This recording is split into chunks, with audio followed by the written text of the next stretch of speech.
9 attorneys took the case. Not one of them lasted a week.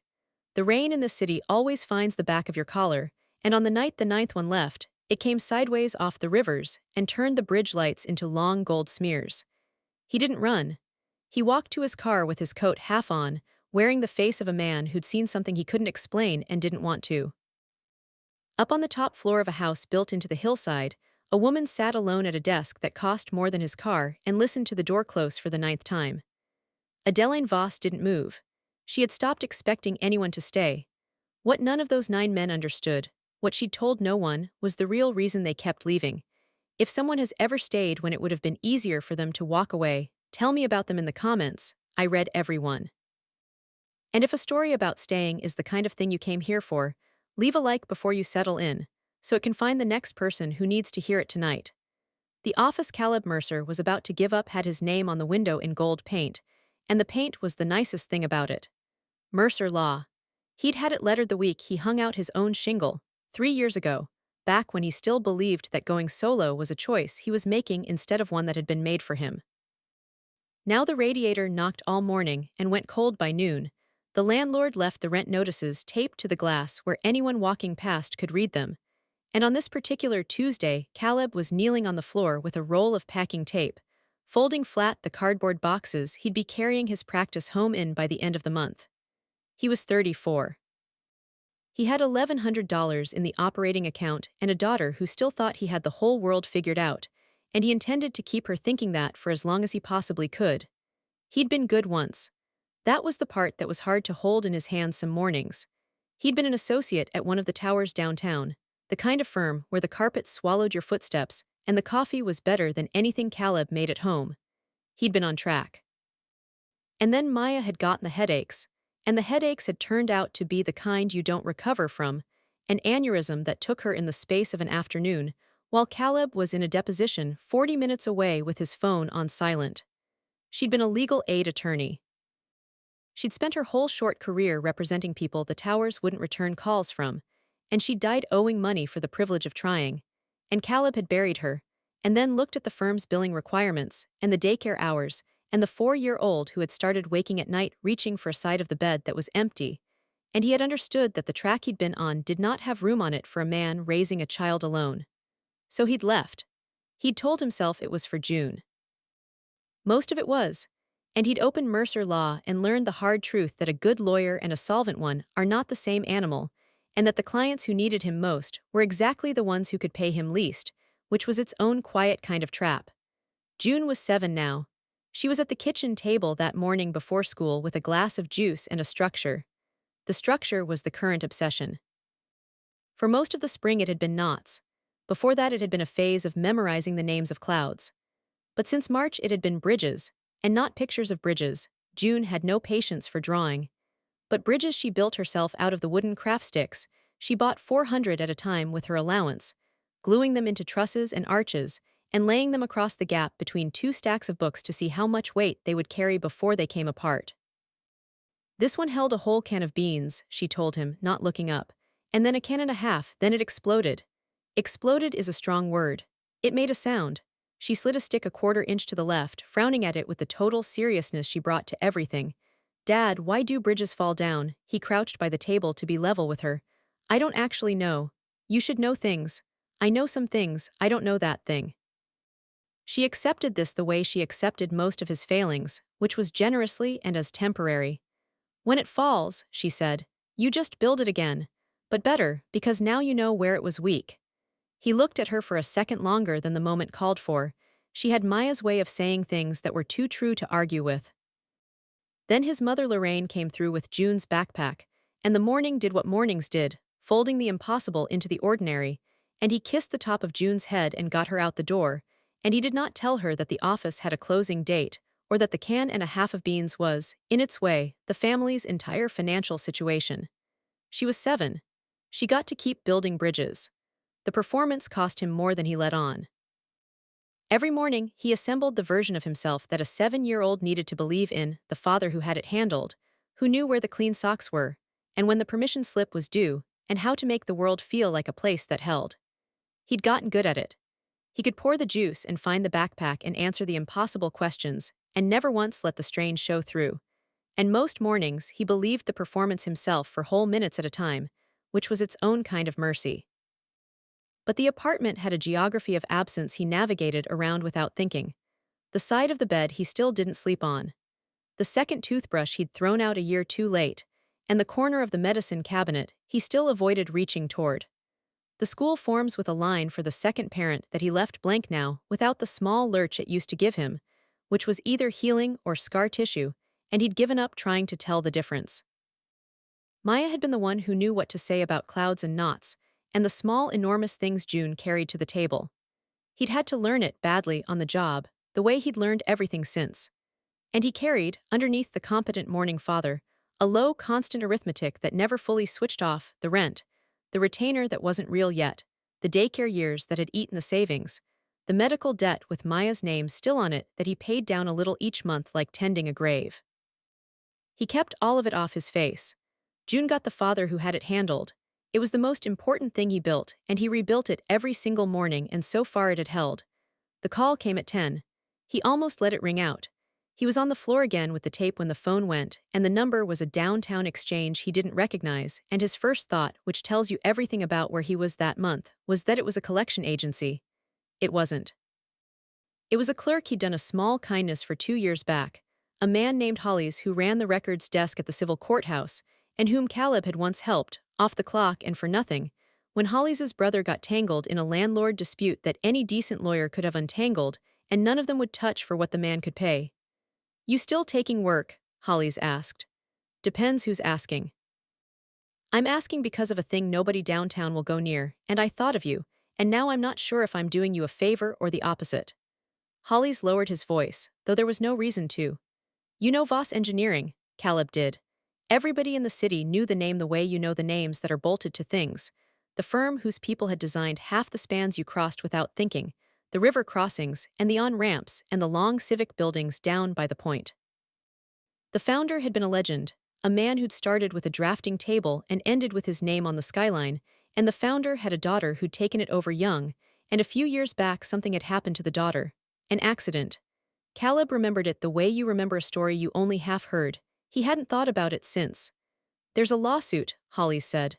"Fraud on paper. A former project director claims the firm falsified safety certifications on a station job, and there's a damages number that's frightening, and the way the company's charter is written, a finding against her lets the board trigger a clause and push her out. Take the company off her. She's been trying to hire her own defense for 5 months. And she's gone through 9 of them. The best firms in town. They take it, they bill a few days, and then every single one of them withdraws. Conflict of interest, they say, reassessed capacity, whatever the form says that week." Hollies paused. 9, Caleb, that doesn't happen by accident. Something's wrong with that case, and I don't mean wrong like she's guilty. I mean wrong like the air's wrong around it. I'd think hard before I called the number. Caleb looked at the boxes. He looked at the rent notice taped to his own glass from the inside, where he'd moved it so he wouldn't have to see it from the street. He thought about $1,100 and a daughter who built bridges and rebuilt them better. "What's the retainer?" he asked. Hollies told him. It was enough to keep the lights on for a year. It was enough to make the office closing a decision again instead of a sentence. "Give me the number," Caleb said. The house was up in the hills above the river, the kind of street where the trees had been there longer than the money and the money had been there a long time. It wasn't a mansion exactly. It was older and stranger than that. A tall, narrow house of dark stone and glass built right into the slope, so that the front door was at one level, and the room seemed to step down behind it toward a view of the water and the bridges strung across it, lit now in the early dark because she'd told him, through an assistant, to come at 7. After hours. He understood later that this was deliberate, that she met the ones who might work for her at night, when the day's performance was over, and there was no one left to watch how she did it. A woman in her 60s opened the door before he knocked.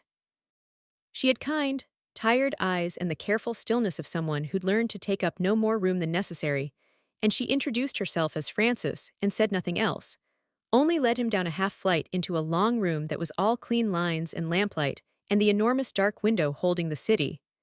There was a low credenza along one wall, and on it, alone under a small light, sat a model of a footbridge.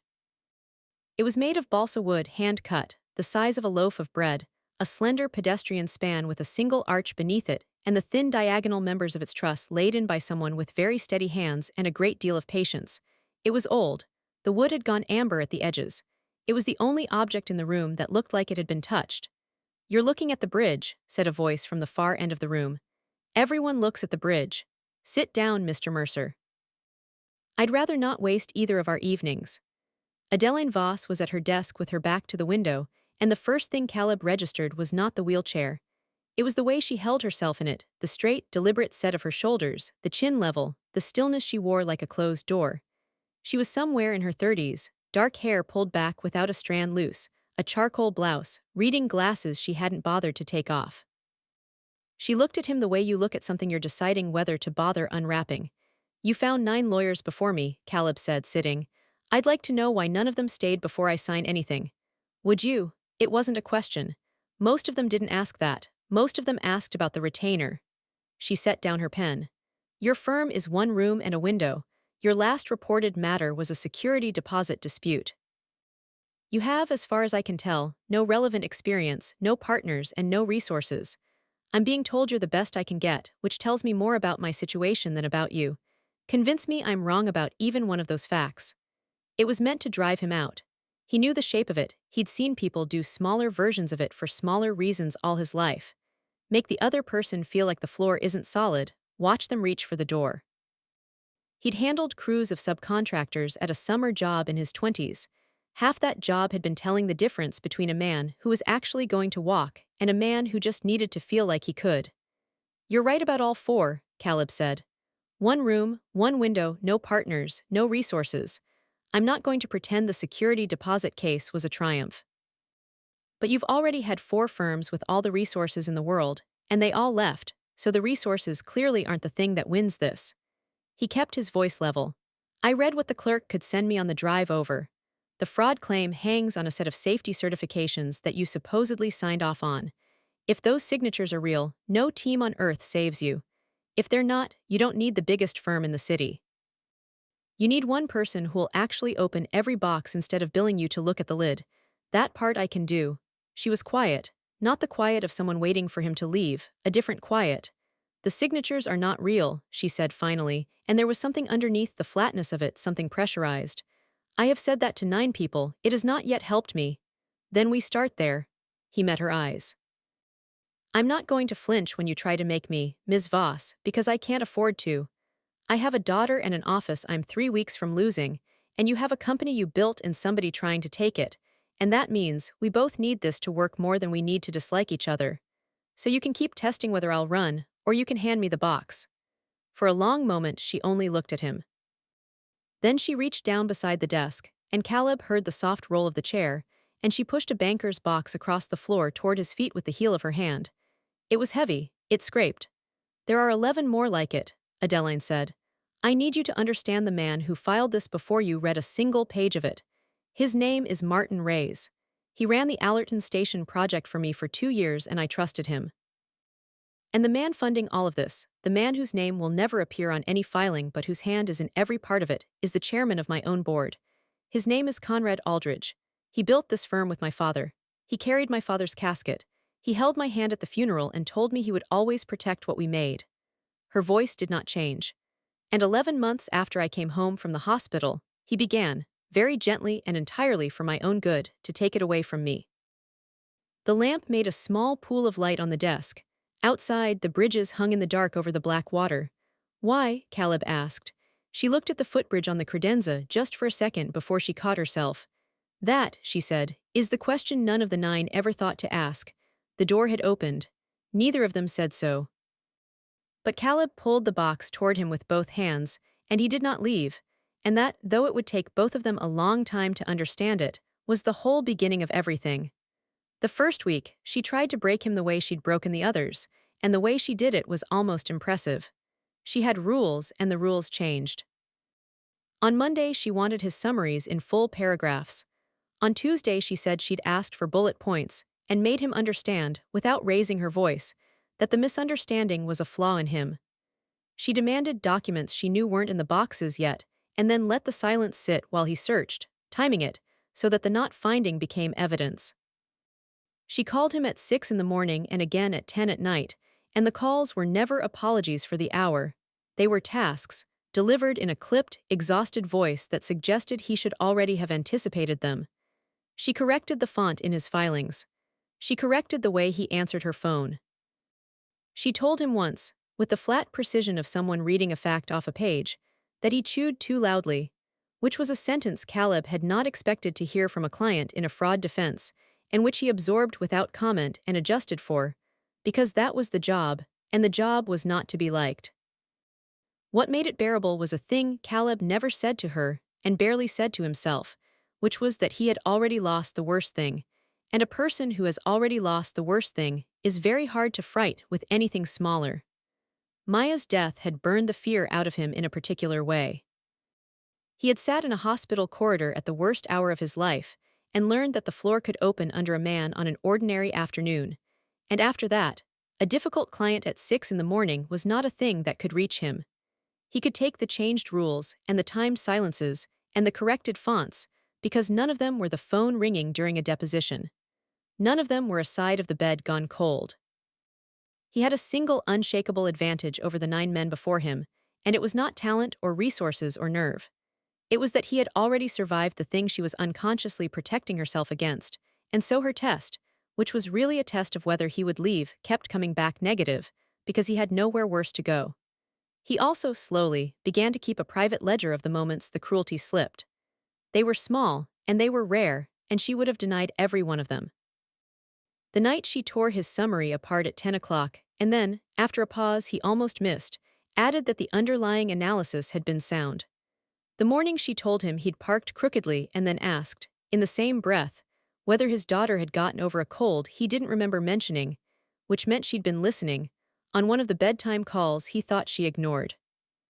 The way her corrections, week over week, grew more precise and less designed to wound, as though she kept forgetting to perform the part where the point was to make him bleed. He logged these the way June logged which braces held. He didn't show her the ledger, but he kept it, and it told him a thing the boxes couldn't. That underneath the woman who made people leave was a woman who had once filled a stairwell with her laugh, and that she was still in there, testing the door. What none of it was, he came to understand, was personal. It only looked personal. It was the behavior of someone for whom control was the last thing left in the building that had not been taken, and who would defend it the way a person defends the one door in a burning house that still closes. The case itself was clearer than the woman. He spread it across the long table in the room with the window and the model bridge, and he opened the boxes in order, and over the first nights, he built the thing in his head the way June built a bridge member by member, testing where it would hold. The room learned him before she did. He came to know it at every hour the way you come to know a place you work in alone at night, the way the lamplight pooled gold on the long table and left the corners in soft dark, the way the great window turned from a view of the bridges into a black mirror, once the sun was fully down, so that he'd look up from a deposition and find his own tired face hanging out over the river. He learned which floorboard announced Francis coming with tea he hadn't asked for and was grateful for anyway. He learned that the house made a low sound when the wind came up off the water, a settling, the sound of an old structure shifting its weight and holding. And he learned the boxes, 11 of them, then 12, bankers' boxes heavy with the paper history of a project that had gone right, and then been made to look as though it had gone wrong, each lid lifting on the same smell of cool archive dust and old toner. He worked through them in order because order was the only honesty available to him. He read inspection logs until the numbers swam. He built timelines on legal pads and tore them up and built them again. And always, across the room, the model footbridge sat under its small light, the one object in that severe and beautiful house that looked as though a human hand had loved it, and more than once, somewhere past midnight, Caleb caught himself looking at it instead of the page. It was the wrong scale for the room and exactly the right scale for what it was, a thing made by hand to prove that a thing could stand. He didn't know its story yet. He only knew that whoever had cut those thin diagonal members had done it with the patience of someone who needed, very badly, for the answer to come out yes. He recognized the patience. He'd been spending his own version of it on the boxes, hunting the place where someone else's careful lie had a weak joint, certain it was there, the way you're certain of the floor in a dark room you grew up in. 3 years earlier, Voss Engineering had delivered the Allerton Transit Station, a regional hub out past the eastern edge of the county, on time and on budget, which in that business was its own small miracle. Safety certification on a project like that ran through hundreds of inspection points, each one signed off by an engineer of record before the structure could open to the public. The fraud claim said that 24 of those certifications had been falsified, that load ratings had been signed off without the testing behind them, that a structural substitution had been buried, and that the signature authorizing the cover, the engineer of record's signature, was Adeline's. If that was true, the firm had put the public on a structure it hadn't verified, and Adeline had signed the lie, and there was no version of that story in which she kept her company. Martin Reyes, the former project director, had brought the suit. He'd left the firm a year after the station opened. The filing painted him as a conscience-stricken insider who could no longer live with what he'd seen, and behind him, never named but everywhere, was Conrad Aldridge and the board, who had calculated, correctly, that a credible fraud claim plus the firm's own charter was a cleaner way to remove a founder than a vote they might lose. The substitution is real, Adeline said the night Caleb reached that box. She'd rolled to the end of the table, her hands flat on its surface. Won't insult you by pretending it isn't. During construction, a steel supplier on the Allerton job delivered a girder lot that didn't meet the spec we'd ordered. It happens. The correct response is to reject the lot, document it, and reorder, which delays the schedule and costs money. That is what I would have done. That is what the records should show happened. But it's not what they show. What they show, she said, is that the substandard lot was accepted, signed for, and certified as compliant. And the signature on the acceptance is mine. She looked at him steadily. I did not sign it. I was not even in the country the week it's dated. I was in Rotterdam at a conference, which I can prove, and which not one of my 9 attorneys thought worth proving because they were already drafting their withdrawal letters. Her jaw tightened, just slightly. Someone accepted that lot to protect a schedule. Someone papered it to look like a routine approval. And they used my name to do it, because my name was the one that made it unquestionable. Who had the authority to sign in your place? 3 people. Reyes, my operations head, who is dead, and Conrad. She said the last name without weight, which was its own kind of weight. Conrad authorized expenditures across every project that year. Conrad understood, better than anyone alive, that the firm's margins that quarter could not survive a 4-month delay on Allerton. And Conrad has spent the last 11 months explaining to a board that loves him that I am no longer fit to run what my father built. Caleb sat with that. If we can prove the Rotterdam trip, the signature can't be yours. A signature is a shape on a page. They'll say I signed remotely, or pre-signed, or that the date is administrative. They've already said 2 of those things. She rolled back. I have been certain of my innocence for 5 months, Mr. Mercer, and certainty has bought me exactly nothing. Stop telling me what will prove and start finding the thing that proves it. It was the closest thing to a plea she was capable of, dressed as a command. He recognized it for what it was. Then I'm going to need everything, he said. Not the boxes, the originals. The supplier's records, the inspection logs, the metadata on the certification files, your travel from that year, every email anyone sent that week. And I'm going to need you to stop deciding in advance which of it matters, because the thing that saves you is almost never the thing you'd have picked.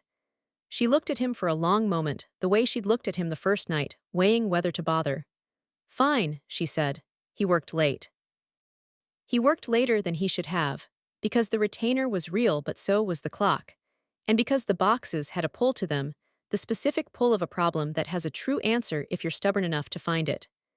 June was with Lorraine on the nights he ran late, and he called her at bedtime from the long table by the window, and she narrated her bridges to him, while Adeline pretended on the far side of the room not to listen. His life had 2 addresses now, and he drove the road between them so often he stopped noticing it, down out of the hills in the dark before the city woke, the gold lights of the bridges sliding past, then back up again at night with the heater struggling and his eyes burning, the same spans crossing the same black water above him going one way and below him going the other. He kept a separate self in each place. At the house on the hill he was Mr. Mercer, an attorney with a single client and a problem that had a true answer somewhere inside it. At home he was Dad, and he learned to leave the case at the bottom of the hill, so that the man who came through his own door at night was the one June needed, and not the one the boxes were slowly making of him. She was building constantly now. He'd come home to find the latest span laid across the gap between the kitchen chairs, weighted with whatever she'd recruited from the pantry, and a fresh report on its performance delivered before he'd gotten his coat off. The bridges were getting better.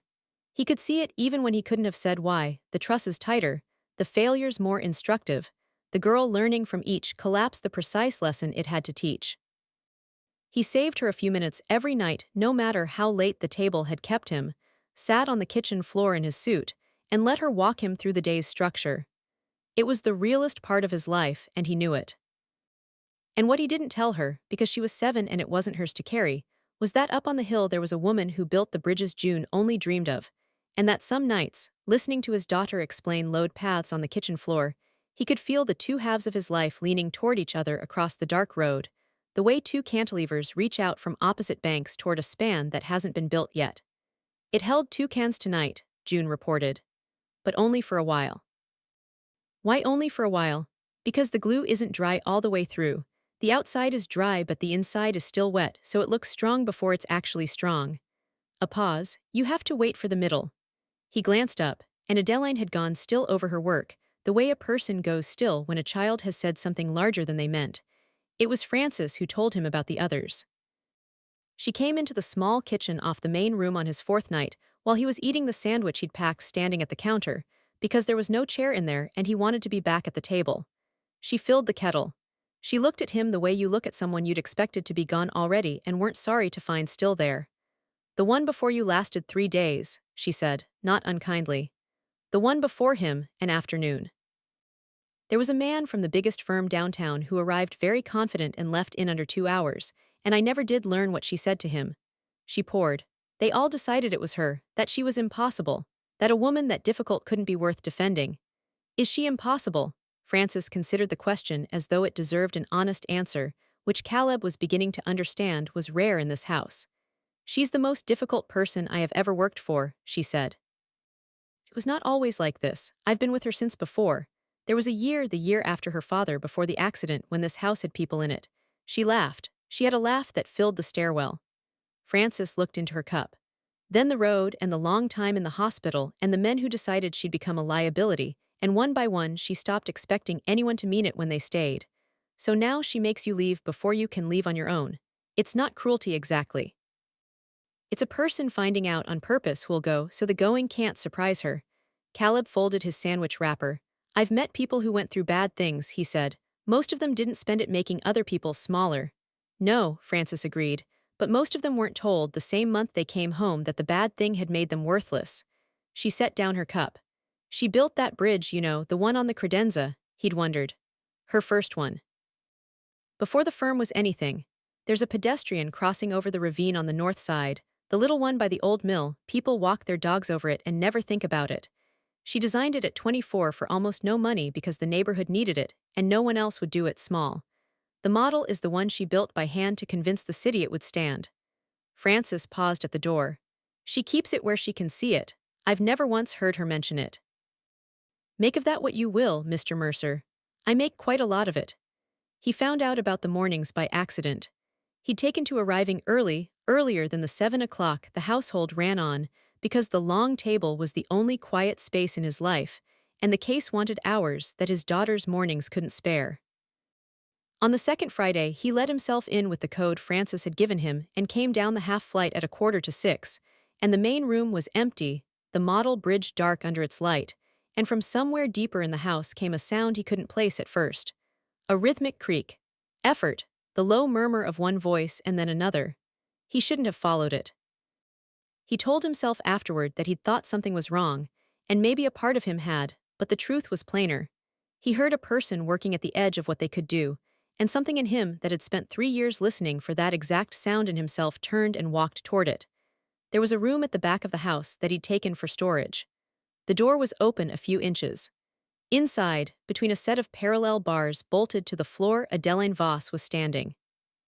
She had both hands locked on the bars, her arms taking weight her legs couldn't yet, and a woman in athletic clothes, broad-shouldered, unhurried, the kind of calm that came from years of watching bodies do hard and unpredictable things, stood close in front of her with her hands hovering, not touching.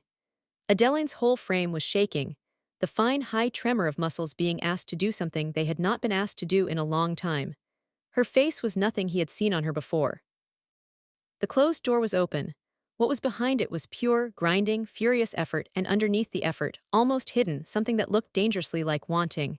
8, the woman said quietly in the flat tone of someone counting because counting was the job. 9, all right, come back to it. Adeline lowered herself to the chair behind her. She was breathing like she'd run. And then she saw him in the gap of the door. For 1 second neither of them moved. Mr. Mercer, she said. Her voice had gone absolutely level, which he now knew was the sound she made when something had gotten past her guard, and she was rebuilding it in real time. You're early. The table was quiet, he said. I'm sorry, I heard this is Naomi. Adeline cut across him, not sharply, just closing the subject before it could open. The woman by the bars lifted 2 fingers in a calm hello and went back to making a note. She works with me twice a week. It's maintenance. It is not relevant to the case, to the firm, or to anything you and I discuss, and you will not mention it. Not to Francis, not to your file, not to yourself out loud. She held his eyes. Is that understood? He looked at her, at the sweat at her hairline, at the bars she'd been holding, at the careful nothing in her face. And he understood, with the particular clarity he'd learned in 3 years of reading people who said the opposite of what they meant, that whatever this was, it was the most fragile thing in the house.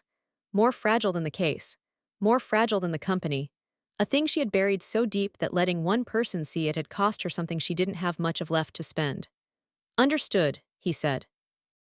He didn't make it a moment. He didn't soften his voice or offer the kind of encouragement that would have required her to either accept it or knock it down.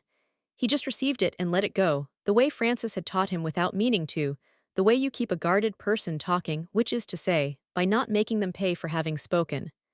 The supplier's metadata came in last night, he said instead, like the door had never been open. There's a timestamp problem on 2 of the files. I want to walk you through it when you're at the desk. Something in her shoulders eased a 1/4 inch. Give me 10 minutes, she said. He went back to the long table and sat in the gray early light with the city coming up gold and slow outside the window, and he did not write the morning down. He carried it instead, which was heavier, and which he understood even then was the price of being let in. He thought about it all that day and could not put it down. Not the standing itself, he was careful, even inside his own head, not to make it into more than she'd allowed it to be. She'd called it maintenance, and he would let it be maintenance. But he could not unsee the look that had been on her face between the bars, the one underneath the effort, the thing that had no business being on the face of a woman who insisted she had stopped reaching for anything at all. He'd spent 3 years learning to read the gap between what people said and what their faces did, and her face, in that back room at 5:45, had been doing something her words spent all day denying. He understood, without quite letting himself form the sentence, that he'd been shown the load-bearing thing. Not in the case. In her. The case had a weak member he would eventually find. He believed that the way he believed in gravity. But the woman had a thing she was carrying alone in a back room before dawn. A thing she'd buried so far down that letting one stranger glimpse it had visibly cost her. And Caleb knew enough about carrying things alone to know that the backroom labor was the realest fact about her. Realer than the cruelty. Realer than the chair. Realer than the company. The mornings went on being gray, and the coffee went on appearing, and the boxes went on giving up their slow paper. And Caleb went on not writing the one thing down, holding it instead in the part of himself that had learned to hold what couldn't be filed. And somewhere in there, though he'd have denied it as flatly as she denied the bars, he began to want, on her behalf, a thing he had no right to want for her, and could not have named if she'd asked. By the end of the 2nd week, 2 things had become true that hadn't been before. The first was that Caleb had found the shape of how the 9 had been driven off, and it wasn't the woman. He'd noticed it the way you notice a pattern in a ledger. The withdrawals had a rhythm. Each firm had taken the case, billed 3 or 4 days, and then filed the same boilerplate, an unforeseen conflict of interest requiring withdrawal. 9 firms. 9 identical conflicts, all discovered in the same first week, all unexplained. That didn't happen because a client was difficult. That happened because someone with relationships across every major firm in the city was making quiet calls, a hint of future business withheld, a word in the right ear, until each firm did the math and decided that one paralyzed founder's defense was not worth whatever Conrad Aldridge could cost them. The reason Caleb was still standing in that room was almost insulting in its simplicity. He had no firm to threaten. He was a nobody with one window and nothing left to lose, and so for the first time in 5 months, Adeline Voss had hired the only kind of lawyer Conrad couldn't reach. When he laid it out for her, she was quiet for a long moment. "You're telling me," she said slowly, "that they didn't leave because of me. They left because someone made it expensive to stay." "You just happened to be in the room when they decided." He paused. "You've spent 5 months believing you drove them out. You didn't. You were never the problem with this case. You were the target of it." She looked at the window, at the bridges, at nothing. "That should make me feel better," she said. "It doesn't." "No." Her hands were flat on the desk. "It means I was right that no one stays. I just assigned the wrong reason." The second thing that had become true was smaller and harder to name. On the morning after the parallel bars, Caleb had come in to find a cup of coffee already poured at his end of the long table, made the way he took it, which he'd mentioned exactly once, in passing on his first night. Francis hadn't done it, he asked. Adeline never said a word about it. But the next morning it was there again, and the morning after that, and it became, without either of them ever acknowledging it, a thing that simply happened. A cup of coffee at the end of a table, poured by a woman who had decided, against everything the last few years had taught her, to let one more person stay long enough to find out whether he would. He didn't make anything of it. He drank it and got to work, and did not let her see that his chest had done something complicated, because he had learned by then that the only way to keep the door open was to walk through it like it had always been open. The clock, meanwhile, was running. The emergency hearing was set for the end of the month. Conrad's lawyers had filed for a finding that would suspend Adeline's authority pending the full trial, an interim ruling, and if it went their way, she would be locked out of the firm she'd built while the slow machinery of the case ground on for a year. 3 weeks. Caleb stood at the long table at midnight with the metadata problem half solved and the model bridge glowing under its small light across the room, and he thought about June's voice on the phone. "The outside is dry," she'd said, "before the inside is actually strong. You have to wait for the middle." He didn't have the middle yet, but for the first time he could feel where it was. Conrad Aldridge came to the house himself 11 days before the hearing, which told Caleb more than any filing had.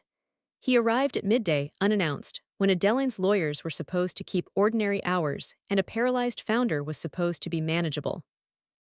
He was tall and silver and beautifully made, a man in his late 60s who wore his money the way some men wear an old coat, without thinking about it.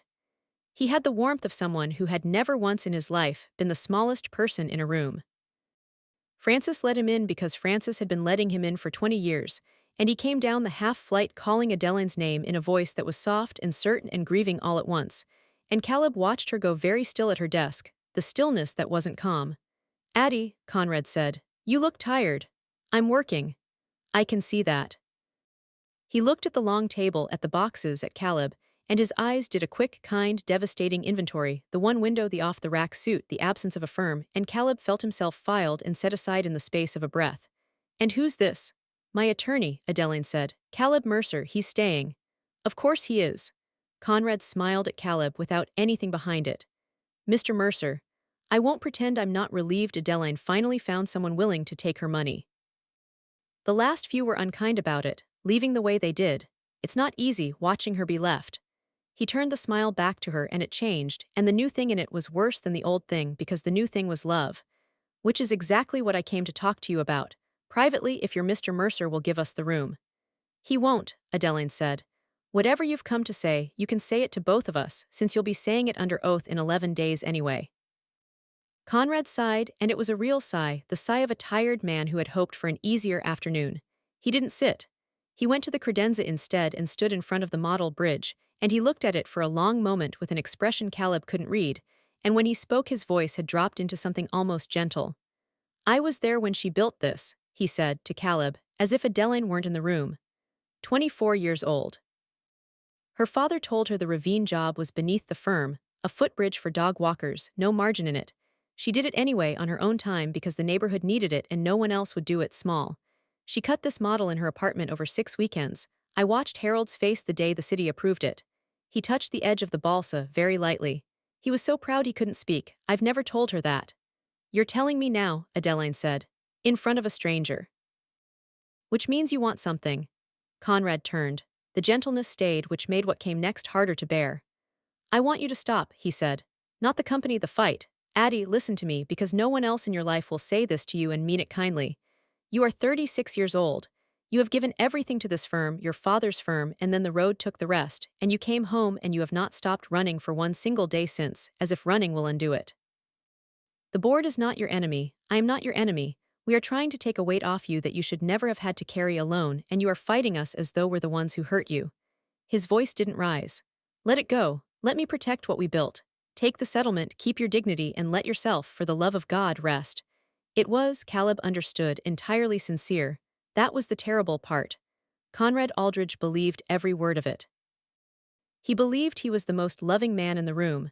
You forged my name, Adeline said quietly. The gentleness flickered. I did no such thing. Someone accepted the Allerton lot to save your quarter, Conrad, and someone signed my name to it, and I was in Rotterdam. She rolled forward an inch. You held my hand at my father's funeral. You told me you'd protect what we made.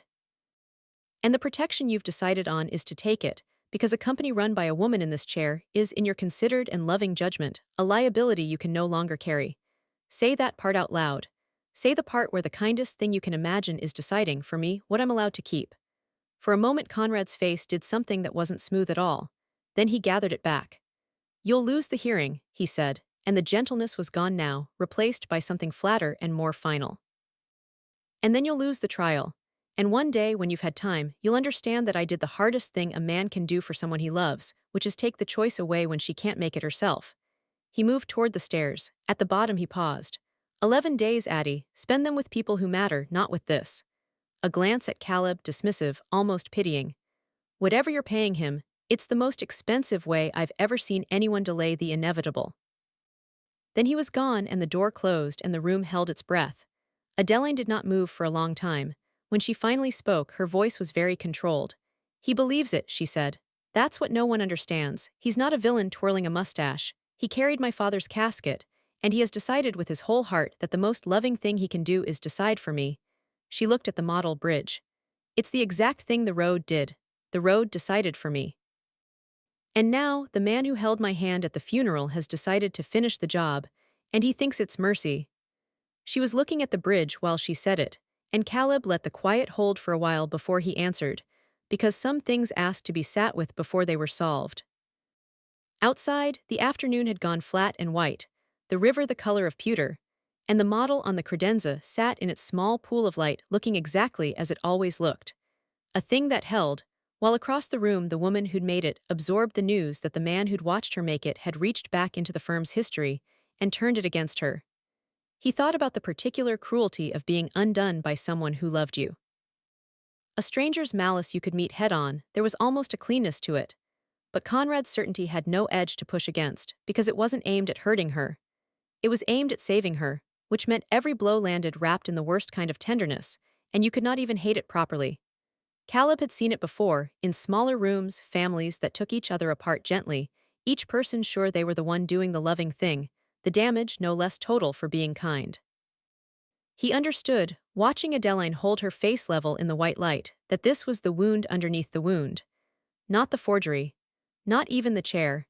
It was that the people who were supposed to stand with her kept deciding, out of love, that she couldn't stand at all, and that somewhere in the 4 years she had begun to more than half believe them. And the thing Caleb wanted to say to that, the thing he was not yet sure he had the standing to say, was that she was wrong to believe them, and that he meant to prove it on a page even if he could never prove it to her heart.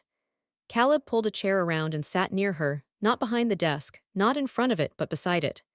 Then we prove the signature, he said. We don't argue his heart, we argue the page. If we can show that the acceptance was signed while you were on another continent, his mercy doesn't matter. The facts don't care how much he loves you. She almost laughed. It came out wrong, but it was almost a laugh. You're very sure of facts, she said. I'm very sure of nothing else, Caleb said. So I work with the one thing I'm sure of. They worked. The 11 days narrowed to 9, then to 7, and the long table by the window became the center of both their lives in a way neither of them named. He pulled her travel records and confirmed the Rotterdam conference to the hour, boarding passes, a hotel folio, a photograph of her on a panel dated the same day as the forged acceptance, 800 miles of ocean between her hand and that signature. He pulled the supplier's records and found the rejected lot's original paperwork, the version that should have triggered a reorder, and matched its timestamps against the version that had been certified compliant. He learned the case the way he'd learned her, member by member, testing where it held, and somewhere in the 7 days, he stopped being a man billing a retainer and started being a man who could not stand the thought of Conrad Aldridge winning. And in the working, in the late hours, and the shared silence, and the coffee that appeared every morning, she began, in pieces, to tell him the truth. It came out flat, the way she said everything that mattered, like she was reading it off a page she'd memorized so she wouldn't have to feel it. She had been driving the night of the accident. That was the part she'd never said to the nine, the part that wasn't in any file. She'd been coming back from a site inspection 2 counties over, alone, after 11 at night, after a week in which she'd slept maybe 4 hours a night because the firm had 3 deadlines stacked and her father 18 months in the ground and a board that watched her for any sign she couldn't carry it. The rain had been bad. The road had been one of the old ones, no median, the kind that turns on you. She'd been awake too long. She told him the speed and the curve and the guardrail in the same toneless voice she'd used to read a deposition, and she told him that she remembered the sound and then a long nothing and then a hospital ceiling, and a doctor's careful face, and the word that had organized her life ever since. She didn't say the word. She gestured at the chair instead, one flat movement of her hand, and went on. What she'd lost in the accident, she told him, wasn't her legs. She'd come to understand that slowly, in the hospital and after. Plenty of people lived full lives in chairs. The chair was a fact, not a tragedy, and she had no patience for anyone who treated it as one.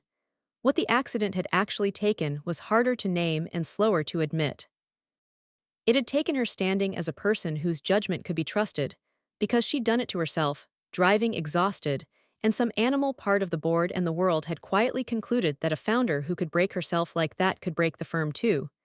And it had taken something else, something she said last and fastest, in the flattest voice of all. It had taken her permission to want things, because she had wanted in the beginning. In the first year of rehab, she'd worked like she worked at everything, certain that wanting it badly enough would be enough, the way it had always been enough before. And the early gains had come, small ones, a flicker of sensation, a knee that moved when she asked it to on a good day.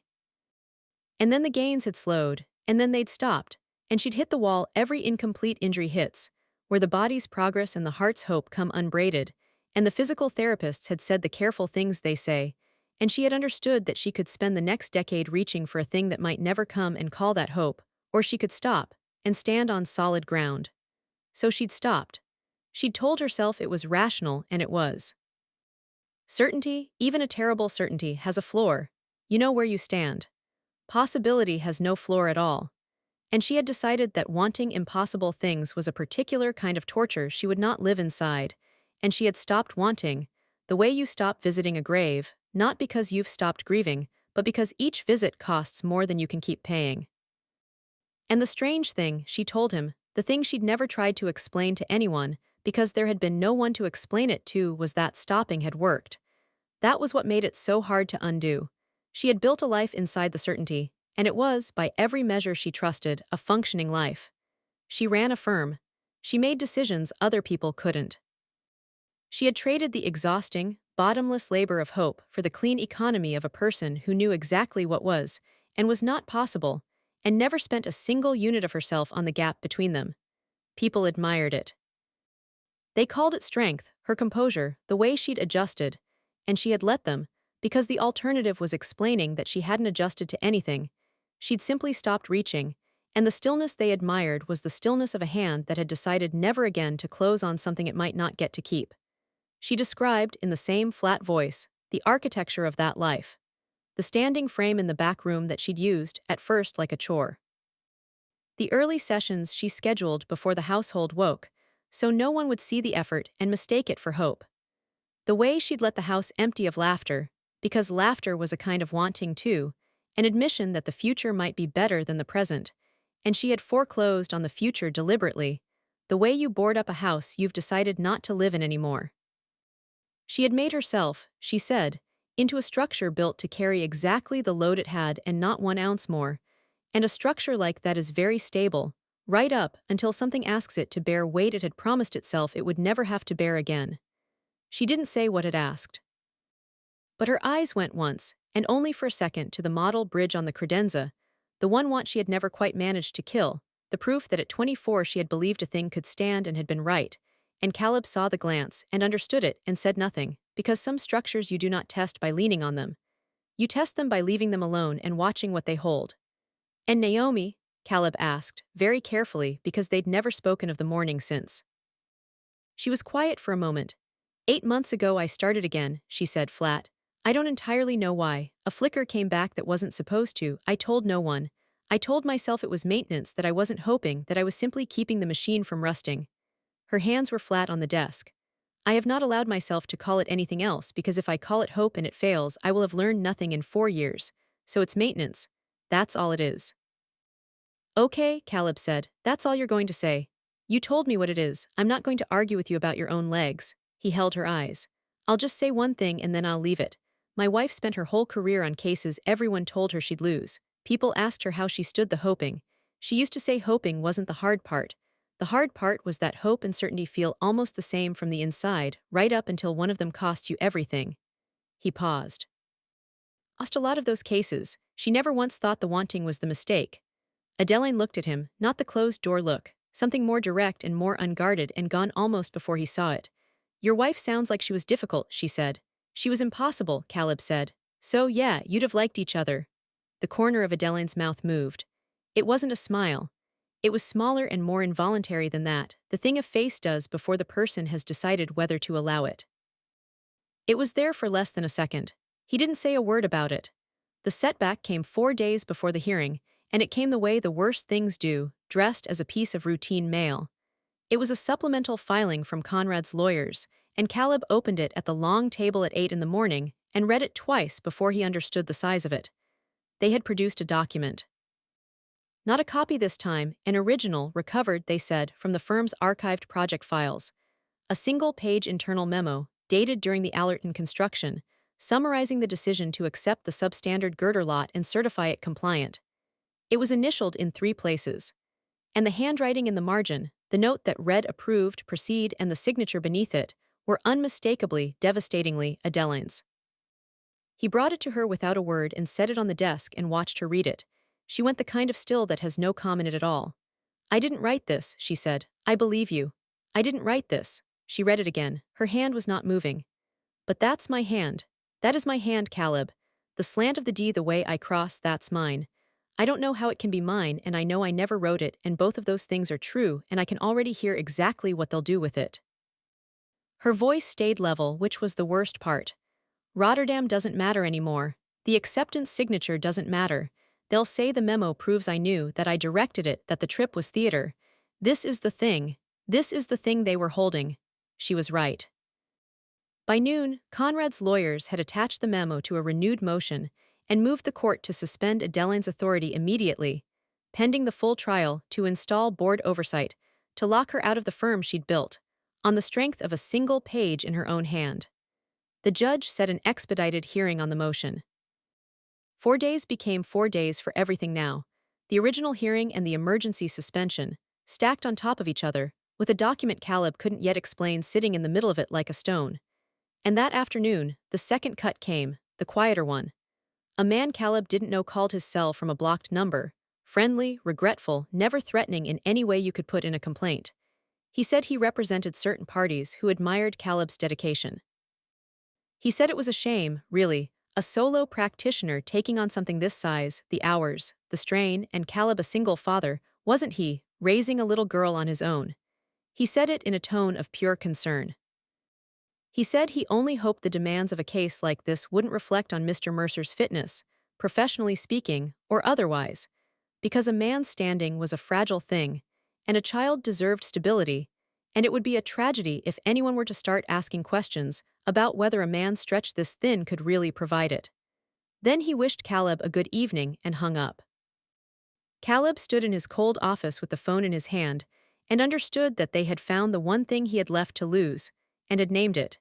He drove home that night with the call sitting in his chest like a swallowed stone.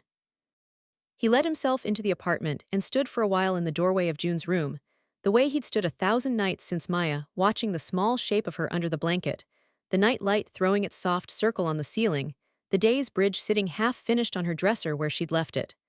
The blocked number had been precise about what it could take. Not money, which he barely had. Not the case, which they were trying to take by other means. They had reached past all of that to the one thing, the only thing, the thing asleep under the blanket, and they had let him know they knew exactly where it was. He sat on the floor of the hallway outside her door longer than he meant to.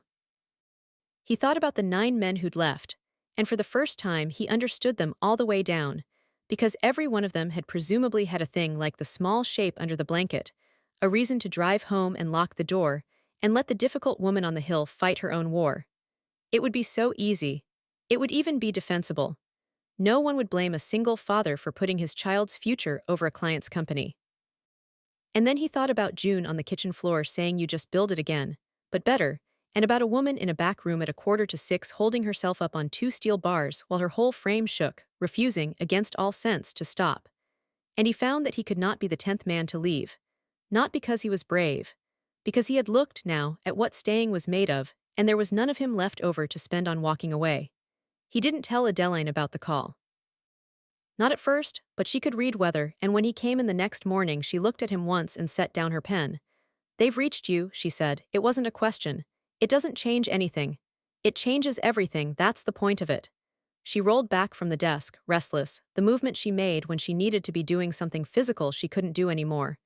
"You have a daughter, Caleb. You have a life that isn't this. I have watched 9 men make exactly this calculation, and every one of them was right to make it, and not one of them had a child to lose." She wouldn't look at him. "I'm releasing you. Take the rest of the retainer, it's yours, you've earned it 10 times over. Go home. Build a future that isn't on fire. I'll represent myself at the hearing. I have done harder things alone." The room was very quiet.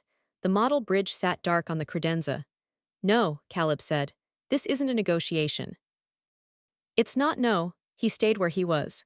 "You're not releasing me to protect me. You're releasing me because it's easier to send someone away before they can be taken from you. Francis told me you do that. I didn't understand it until right now." He kept his voice level. "But I'm not one of the 9, and the difference isn't courage and it isn't money. The difference is that they had somewhere better to be, and I don't. There is nowhere in the world I'd rather be in 4 days than in that room, proving that page is a lie. So you can keep trying to make me leave. Or you can let me do my job and we can find out together where the weak member is, because every structure has one, and a forged page is no different from a bridge. Somewhere in it, somebody made a mistake." She looked at him for a long, long moment. "You don't even know yet how it's fake," she said. "No," he admitted. "But I know it is. And I know we've got 4 days." He sat down in the chair beside her desk, the one that had become his. "So tell me everything you remember about that memo's archive, where the firm's old project files are kept, who has access, and who, in the last 5 months, has had a reason to go looking through them." For a moment he thought she'd send him away again. Then slowly, she reached for a legal pad and she began to write, and Caleb understood that the door, the real one, the one behind all the others, had finally, against everything she'd taught herself, been left open. The school called at 7:40 the next morning. A pipe had burst over the weekend. The building was without heat, and the children were being sent home for the day, and Lorraine, who took June on the long mornings, was 2 hours away at a doctor's appointment of her own that could not be moved. Caleb stood in his kitchen with the phone against his ear and ran the arithmetic that single parents run, the cold subtraction of options, and came up, as he often did, with 2 bad answers and no good one. He could lose the day finding coverage, 3 days out from the hearing that would decide whether Adeline kept her company, or he could bring his daughter into the house on the hill. He called Adeline before he decided anything, because some things were not his alone to decide. "My daughter's school closed," he said. "Burst pipe. I have no coverage until this afternoon. I can lose the morning chasing it down, or I can bring her with me and she can read in a corner and I keep working. Neither is ideal, I'm telling you, so you can decide which is less of a problem for you." There was a pause on the line. He could hear her thinking. "How old?" Adeline asked, though she knew. 7. "Can she be quiet? For reasonable stretches. She builds things, she'll be busy." He waited. "She won't go near the boxes and she won't get underfoot. You won't have to do anything but tolerate her being in the building." Another pause, longer. He had learned the texture of her silences by now, and this one was not refusal. It was something more like a person standing at the edge of a thing they hadn't expected to be standing at the edge of. "Bring her," Adeline said, and hung up before he could thank her. June came through the front door of the house on the hill the way 7-year-olds come into any new place. head moving, taking inventory, no self-consciousness at all. She looked at the dark stone and the high glass and the room stepping down toward the river, and she looked at Francis, who had appeared from somewhere and was smiling at her with an expression Caleb hadn't seen on Francis before, the particular smile of someone who has been wanting a child in a too-quiet house for a long time. It's built into the hill, June announced, with the seriousness of a structural finding, so the back is held up by the ground. That's right, said Francis, charmed past hiding it. Caleb set her up in the corner of the long room with her backpack and her current bridge. A half-finished thing. 400 craft sticks worth of trusswork wrapped in a dish towel for the journey, and a clear instruction to stay in that corner. And June accepted the terms with a single grave nod, the way she accepted any terms she intended mostly to honor. Then Caleb went back to the table, and the metadata and the page he could not yet explain, and Adeline went to her desk. And for 40 minutes the room held all three of them, and the only sounds were the soft work of a child and the faint click of two adults pretending to be absorbed. It was the model bridge that did it. June saw it the moment her own bridge frustrated her. A span on the table between two stacked books had sagged, and she'd sat back on her heels to glare at it. And across the room, under its small light, was a bridge that did not sag. She got up. She forgot the instruction about the corner, the way children forget instructions that conflict with wonder, and she crossed to the credenza and stood in front of the balsa footbridge with her hands carefully behind her back. The way you stand near something you understand is not yours to touch. Who made this? She asked the room. Adeline looked up. Caleb watched her look up and watched her get ready to say the thing she said to everyone, the closing thing, and then watched the closing thing fail to arrive because the child at the credenza was not asking the way adults asked. June wasn't asking to make conversation or to be kind to a woman in a chair. She was asking the way one builder asks another about a thing that holds. I did, Adeline said. June turned, her whole face changed. You build bridges. I used to, I designed them. Other people built them. A beat, that one I built myself, with my hands, to show the city it would stand. Mine fall down, June said, with the frank misery of an expert reporting a failure. I got one to hold 2 cans of beans and then it exploded. There's a part in the middle where it always breaks. She looked at the balsa span, at the thin diagonal members laid in beneath the deck, and Caleb saw her actually see them, the way her own 400 sticks had never been arranged. Why doesn't yours break in the middle? And Adeline Voss, who had driven off 9 attorneys and a board's worth of grown men, who had not, by Francis's account, mentioned this bridge aloud in 4 years, rolled out from behind her desk toward the credenza, and began, in a voice that was still precise but had lost its edge, to explain to a 7-year-old why a truss does not break in the middle. Because no single piece is holding the weight, she said. That's the whole idea. You think a bridge is strong because the parts are strong. But the parts aren't, not really, any one of them on its own would snap. It works because the load is shared. When you stand in the middle, the weight doesn't go straight down through one beam. It spreads out through all of these. She traced the diagonals without touching them, her finger following the path of the force.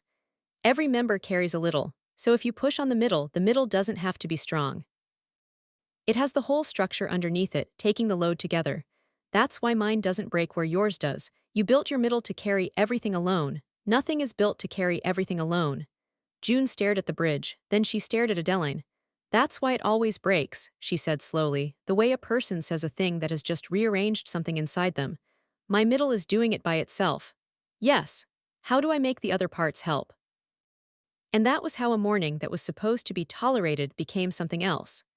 Adeline sent June for her dish towel bridge, and June laid it on the desk, and the two of them bent over it together, the engineer and the 7-year-old, and Adeline showed her where to add the diagonals, how to angle them so the load would travel, why 2 thin braces in the right place would hold more than 1 thick one in the wrong place.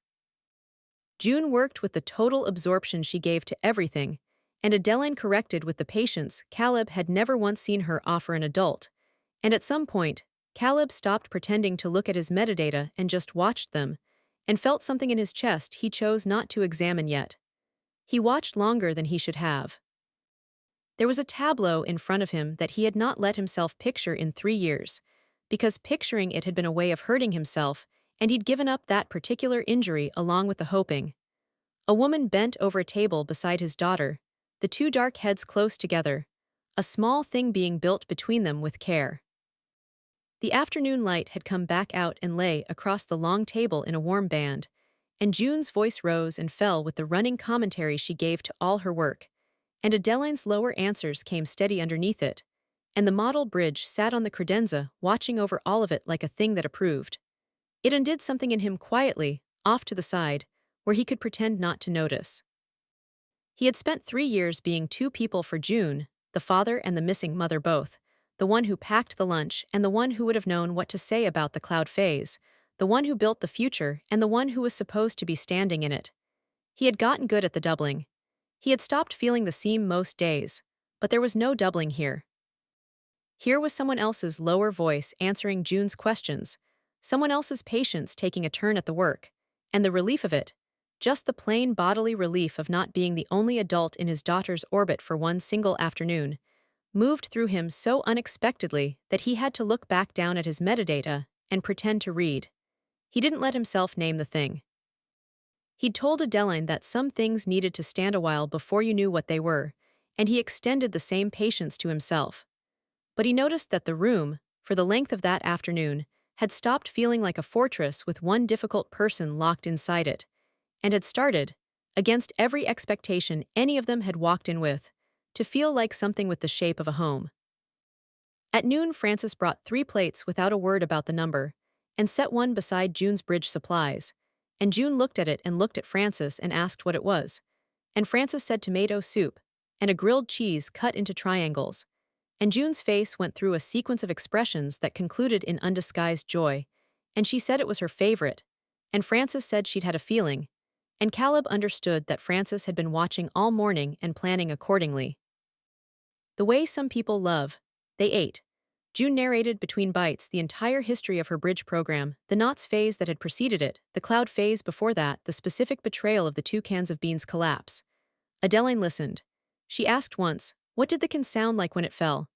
And June said, "Like the world ending, but small," and Adeline made a sound that was not quite a laugh but lived in the same neighborhood, and Caleb kept his eyes on his soup and said nothing. It was after lunch that June said the first of the 2 true things. She'd gone back to the bridge and added the diagonals exactly where Adeline had shown her, and she'd weighted it carefully with 1 can and then, holding her breath, a second, and the span had held. It had not exploded. It had taken the load and stayed, and June had looked up at Adeline with the pure, undiluted triumph of someone whose middle was finally not doing it alone, and Adeline had looked back at her. And for one unguarded second, the woman's whole face had opened, the closed door, open, into something Caleb could only call wanting.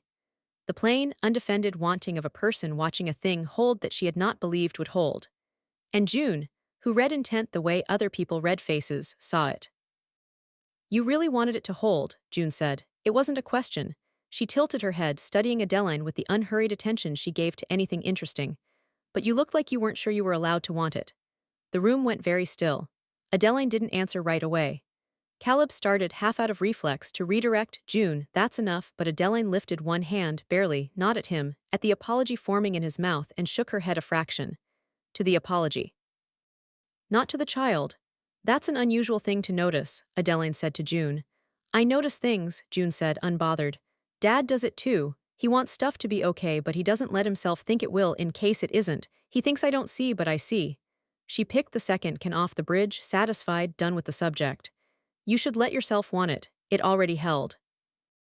Then she went to find Francis, because there was apparently a cat somewhere in the house she'd heard about, and the room was left with the 2 adults, and the thing the child had said, sitting in the air between them like the light off the river. "She's not wrong," Caleb said quietly, because pretending she hadn't said it would have been worse. "No," Adeline said. Her voice was very controlled. "She's not." The forgery cracked that afternoon, and it cracked the way June's question had cracked it, by looking for where the middle was doing it alone. Caleb had been treating the memo as a single problem, a page in Adeline's handwriting that couldn't be in her handwriting. But a forged document, he'd realized somewhere in the night, was a structure like any other, and a structure has a weak member, a place where one part is carrying weight it was never meant to carry. The handwriting was load-bearing. Everything Conrad's case now rested on ran through that one signature. So Caleb stopped trying to disprove the page and started asking a simpler question. Where had the shape of Adeline's hand come from? A signature, he thought, is a shape. She'd said it herself the first night, a shape on a page. and a shape can be lifted. He pulled the firm's archive access logs, the digital record of who had opened which old project files, and he and Adeline went through them line by line, and there it was, the weak member, plain as a snapped brace once you knew to look. 5 months ago, the same month the lawsuit was first contemplated, someone using the chairman's credentials had pulled a specific set of Adeline's old signed originals from the deep archive. Not project files. Not Allerton. They'd pulled the oldest signed documents the firm had, her earliest contracts, her first approvals, the founding paperwork. Including, Caleb saw, his throat tightening, the city authorization for the ravine footbridge, the very page Conrad had stood in front of and grieved over. Documents from years before the accident. Documents that had nothing to do with the case, except for one thing they all shared. They all carried her signature from before, the cleaner, younger version of her hand, the one she'd had at 24, the one in the margin of the forged memo. The memo's signature didn't match the way Adeline signed now. It matched the way she'd signed 24-year-old footbridge paperwork. Whoever made the forgery hadn't invented her hand. They'd copied it, traced it, lifted it, reproduced it from her own archived originals, and in their care to make it perfect, they'd made it perfect for the wrong decade. The forger had reached back into the firm's history for the most authentic version of her signature they could find, and in doing so had left, baked into the page, the fingerprints of exactly when and from where it had been taken. And the credentials that pulled those originals belonged to Conrad Aldridge. He gave himself away by being thorough, Adeline said. She was staring at the access log. Her hand was not moving. He wanted my signature to be unquestionable, so he found the realest one, and it's too real. It's the hand I had before any of this. It's the hand you had when you built the bridge, Caleb said. She looked at the model on the credenza, then at the log, and something moved across her face that wasn't triumph and wasn't yet relief. It was closer to grief, the specific grief of being proven right about a person you'd loved. He pulled the footbridge paperwork to forge a lie, she said. The thing my father was too proud to speak about. He used the best thing I ever did to try to take everything else. Her voice stayed level. I think that's the part I won't forgive, not the forgery, the bridge. Caleb didn't fill the silence after that, because there was nothing he could put in it that would help. He understood what she meant, and he understood that it couldn't be argued with. A signature was a shape on a page, she'd taught him that the first night. But the footbridge paperwork wasn't just any page. It was the one document in the whole archive that proved the thing she'd been right about before the world taught her to doubt herself. That at 24, with no money and no permission, and her own father telling her the job was beneath the firm, she had looked at a ravine and a neighborhood that needed to cross it, and decided a small good thing was worth building, and had been correct. Conrad had reached past every other piece of paper in the firm's history and put his hand on exactly that one. He had taken the proof that her judgment could be trusted and used it to manufacture proof that it couldn't. She turned the model a quarter inch on the credenza, the first time Caleb had ever seen her touch it, squaring it to the room the way she squared everything. It was a small motion, and it told him a great deal. Whatever else this case had become, a fight for a company, a war with a man who had loved her badly, a thing growing quietly between two people at a long table, it had also become, somewhere in the last hour, personal in a way the law had no language for. They were no longer only proving that a page was forged. They were proving that the woman who'd built the bridge had been right to believe it would stand, and that the believing had never been the mistake. Caleb found that he wanted to win that almost more than he wanted to win the case, and could not have told you anymore, where the one ended and the other began. There was one more thread, and Caleb pulled it that evening, after June had gone home with Lorraine and the house had emptied into its night quiet. He'd been unable to stop thinking about Martin Reyes, the project director whose name was on the suit. The conscience-stricken insider Conrad's filing had built its whole story around. Caleb had handled enough people to distrust a tidy conscience. So he'd done what his 9 predecessors hadn't bothered to do. He'd looked, plainly and without assuming, at the man himself. Martin Reyes had a daughter in long-term care. A medical situation, expensive, the kind that eats a life from the inside the way Maya's bills had once eaten Caleb's. Reyes had left Voss Engineering a year after Allerton, quietly, and the timing of the lawsuit lined up almost to the week, with a settlement he'd received from a party Caleb couldn't yet name but could guess. The man wasn't a villain either.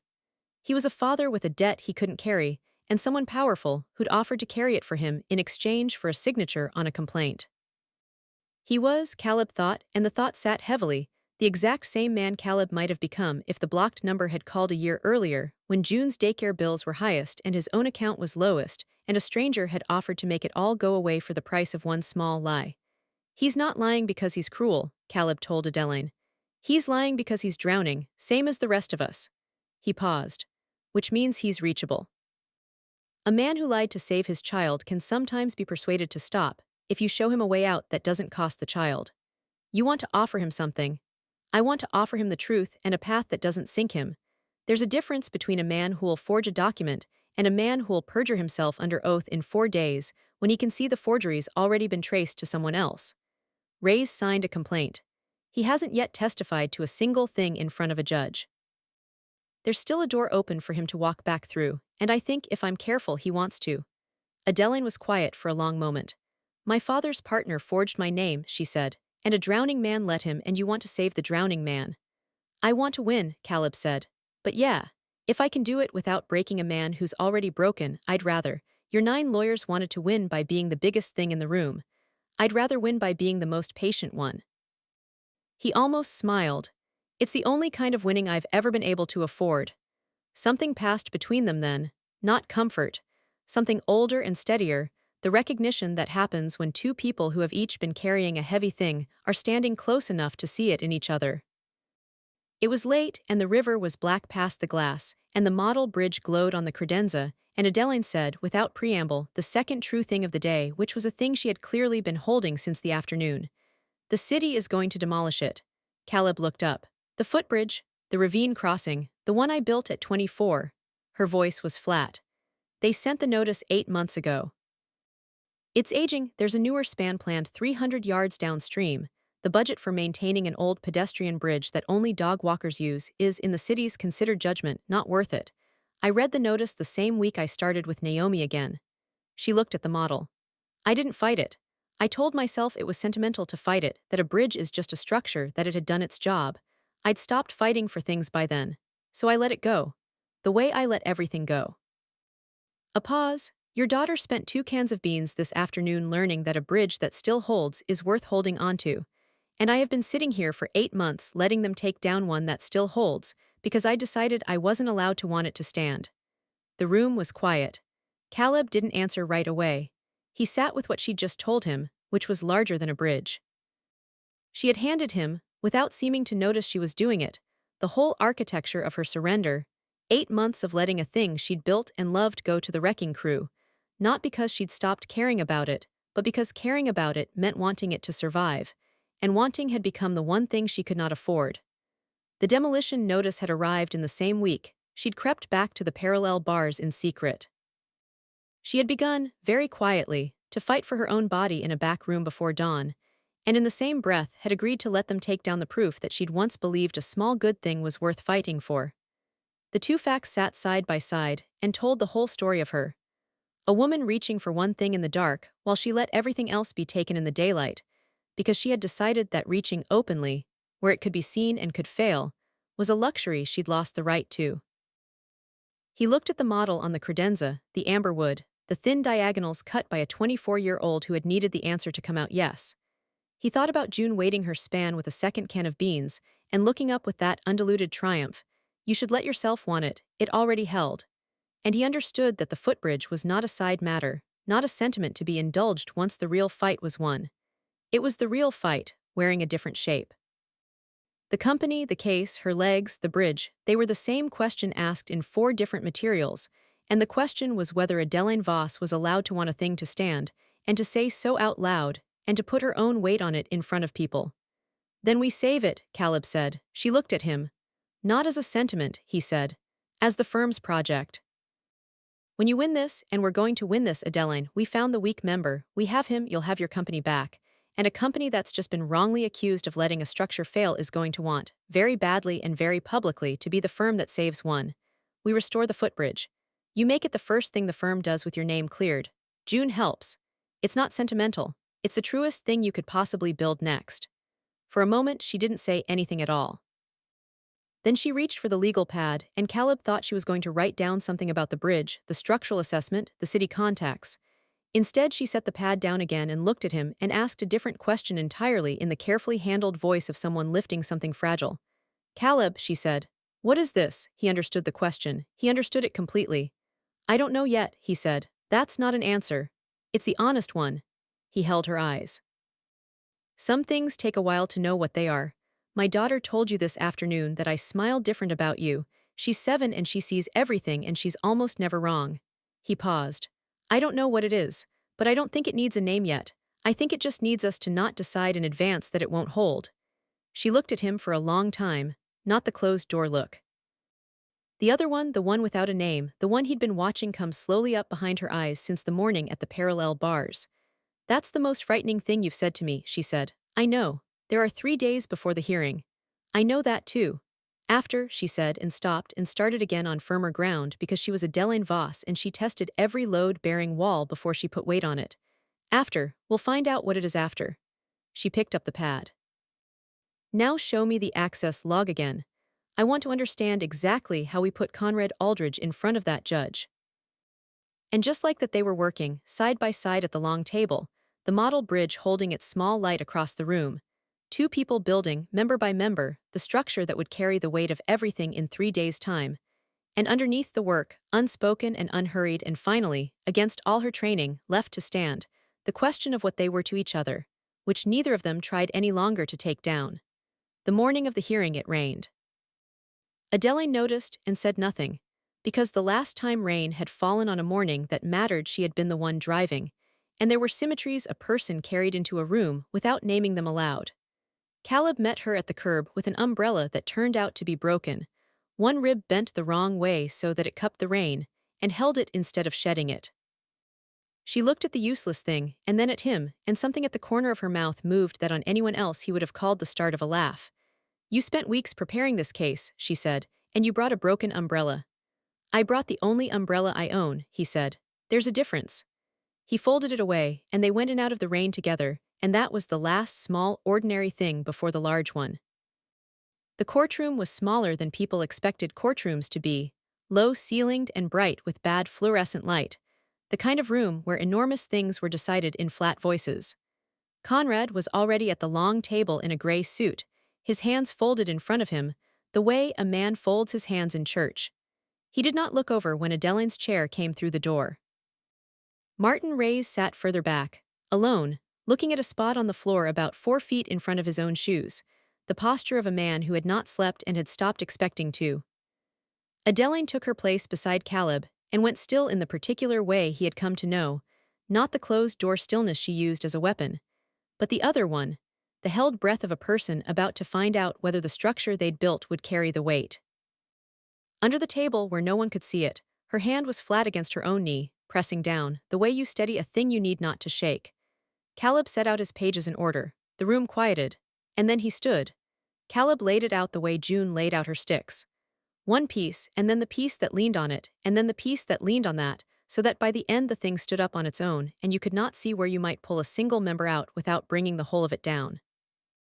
First, the alibi.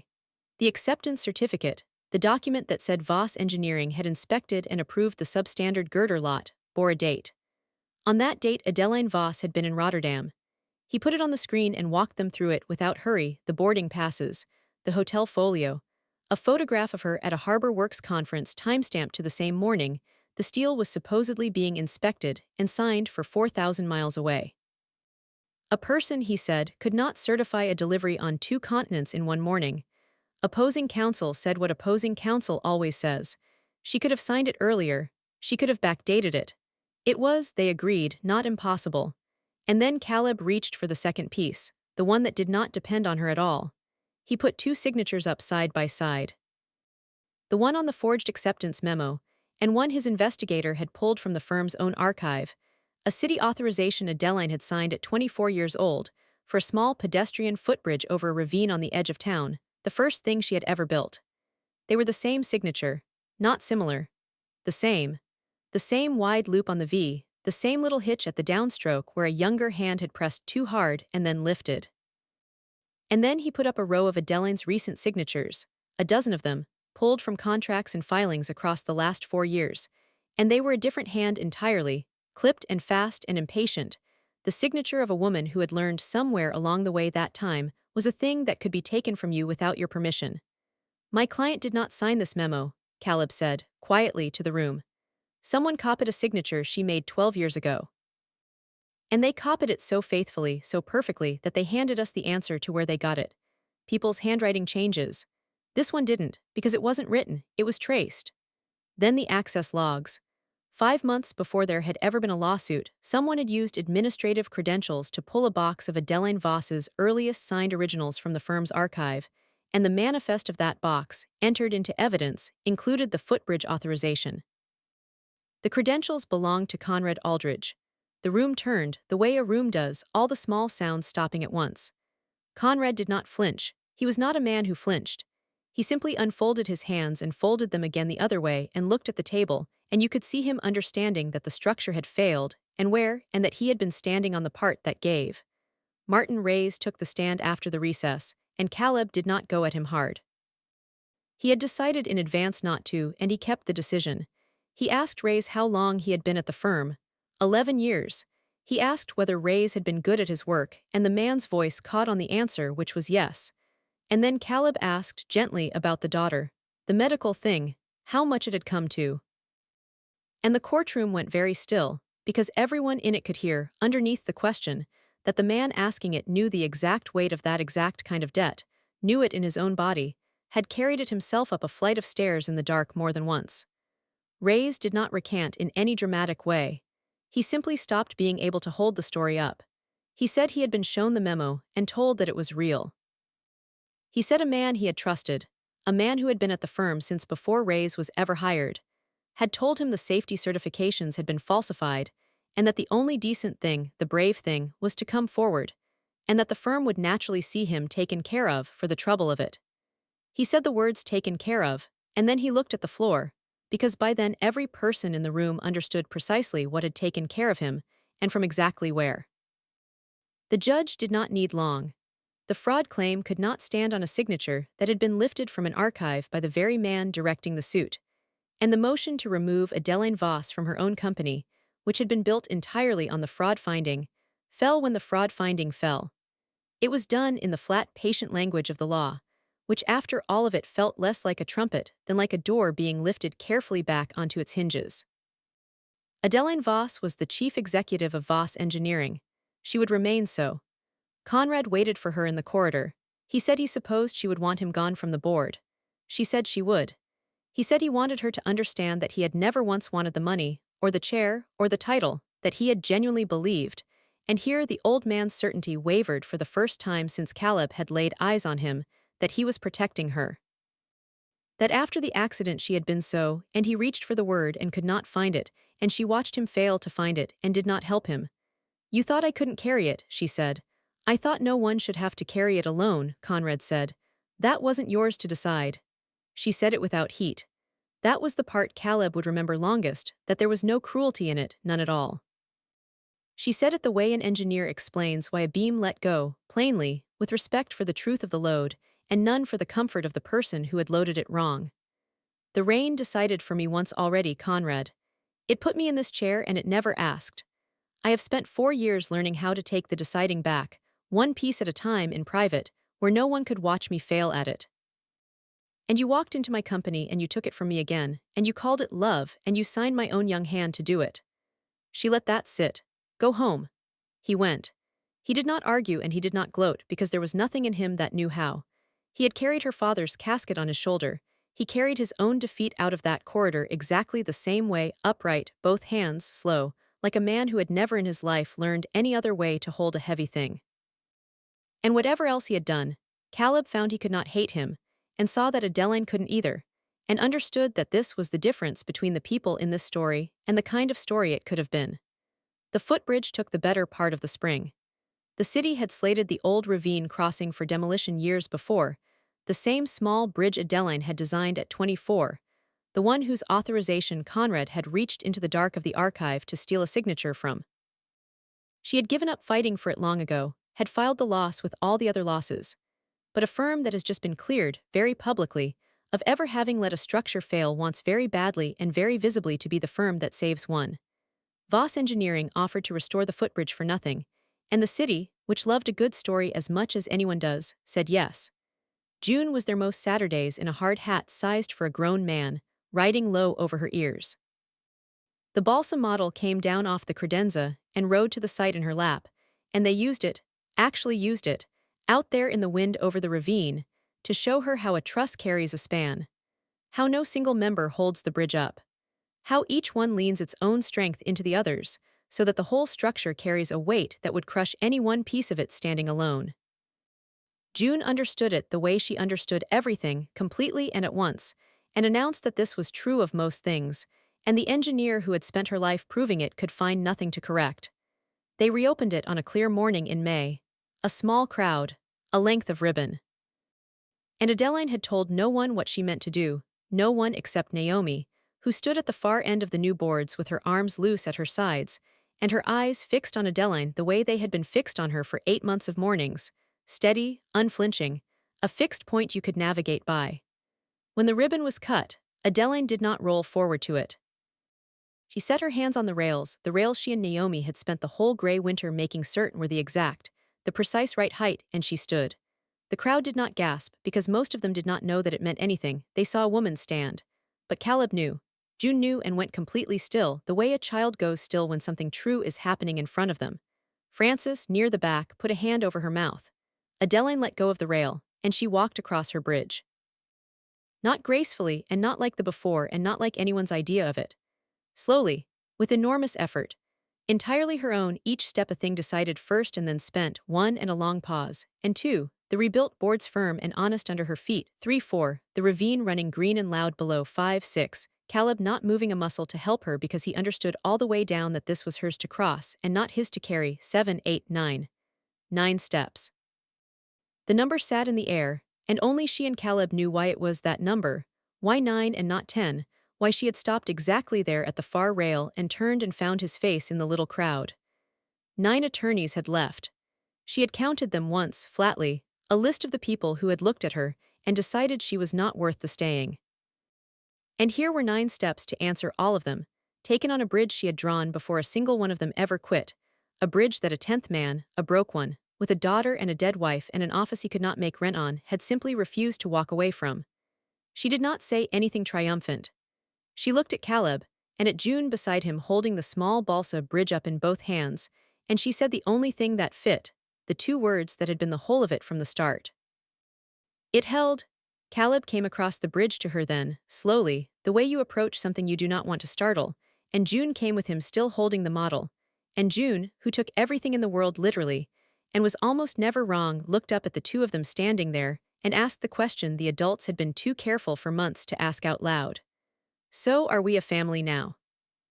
And Adeline, who tested every load-bearing wall before she put her weight on it, who had spent 4 years learning that hope and certainty feel exactly the same right up until one of them costs you everything, looked down at the child and then up at the child's father, and for once in her life did not test it first.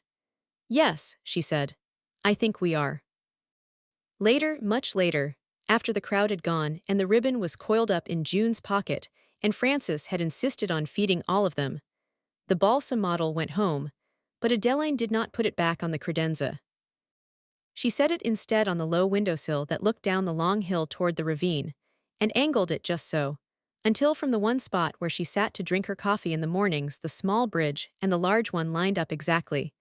The near one and the far one, the model she had built at 24 to prove that she could, and the span she had rebuilt at 36 to prove that she still would. The same shape at 2 sizes.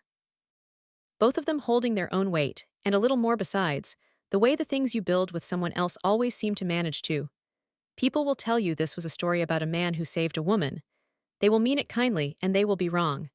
Nobody in this story was saved. Saving is a thing you do to a person who cannot act for themselves. You lift them clear, you carry them out, and afterward, in some quiet way that neither of you ever says aloud, they belong to you for it. That is not what happened on that bridge. Adeline Voss did not need a man to carry her. She had been carrying herself, alone, in the dark, before he ever knocked at her door, and she went on carrying herself long after the cameras and the ribbon were gone. What happened is simpler than rescue, and a great deal harder. A man refused to leave.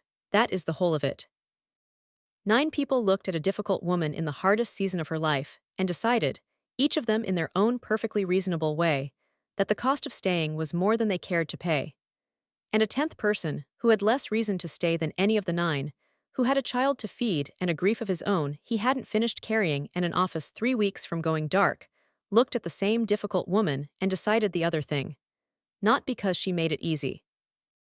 She did not make it easy, she made it as hard as she possibly could on purpose, because being left hurts less when you are the one who arranged it. He stayed anyway. He stayed because staying was the one thing he still had, the single thing the world had not yet found a way to take from him, and he spent it on her without keeping the receipt. We talk a great deal, in this life, about being strong enough to carry our own weight. We say it as though it were the finish line, as though the whole purpose of becoming a person were to need no one. But anyone who has ever built a thing that had to stand will tell you the opposite. Nothing is built to carry everything alone. Not a bridge, not a company, not a body, not a person.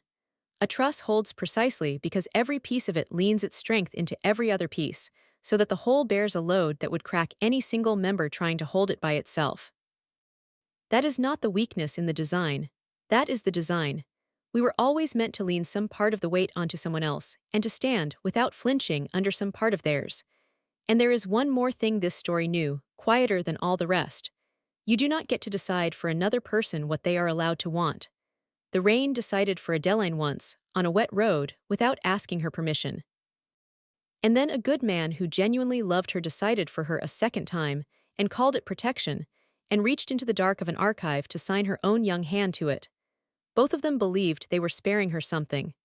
Both of them were taking the only thing she had left, the right to reach for a whole life, and risk not closing her hand around it. The hardest thing Adeline Voss ever did was not standing up on that bridge. It was letting herself want to stand, out loud in front of people, where the wanting could be seen and could fail. There was a little girl in this story who built bridges out of wooden craft sticks on a kitchen floor, and tested each one with her own small hand, and asked, every single time, the only question that has ever really mattered. Will it hold? She asked it of the bridges. She asked it of her father's tired and overworked heart. And without ever quite knowing she was doing it, she was asking it of all of them, the company, the case, the two careful grown people circling each other and afraid to land. Will it hold? Will it bear the weight? Can you put the whole of your life down on this and trust it not to give way beneath you? Sometimes it doesn't. Sometimes you build the thing and you lean your life against it and it comes down, and you stand in the quiet wreckage and you learn at last where it was weak. And then, if you are brave, or only stubborn, you build it again, better, in the exact place that it failed. And sometimes you find yourself standing on the boards you rebuilt with your own two hands, out over the green water and the noise of everything that very nearly pulled you under. And you take the steps, slowly, each one decided and then spent, and you turn around at the far rail, and you find in the small crowd the face of the one who would not leave. And it holds.